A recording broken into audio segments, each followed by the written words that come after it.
Ce dont on parle là, ce sont des jeunes orthodoxes. Et aujourd'hui, les jeunes orthodoxes, il y en a beaucoup qui servent dans de salles. Vous avez qu'à vous balader dans des bases militaires, vous verrez qu'il y a beaucoup de jeunes qui ont exactement la même kippa que moi et exactement les mêmes idées que moi. Ce dont on parle, ce sont les jeunes qui étudient aujourd'hui à temps plein dans les yeshivot.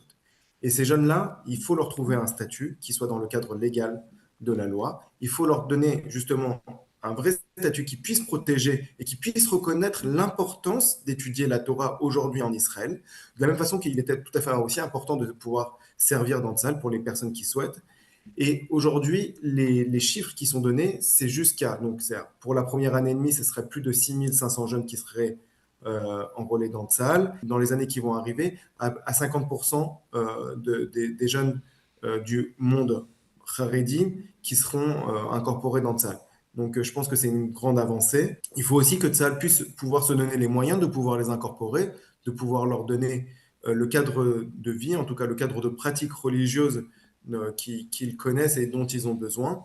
Et je pense que ça aussi, c'est un des efforts pour Tsahal. Et puis, il faut aussi que Tsahal puisse changer d'état d'esprit et puisse donner la possibilité à ces jeunes de pouvoir devenir des officiers, de pouvoir devenir des commandants, de pouvoir devenir des commandants de bataillon, pourquoi pas des généraux et pourquoi pas aussi chefs d'état-major. Or, on voit Oui, bien que malheureusement, la semaine dernière, le commandant qui a fondé Hashmonaïm, l'unité orthodoxe, a été mis à la porte de Tsahal, on ne lui a pas trouvé de poste. Et ça aussi, ça veut dire long sur l'état d'esprit qui règne dans le commandement supérieur de Tsahal.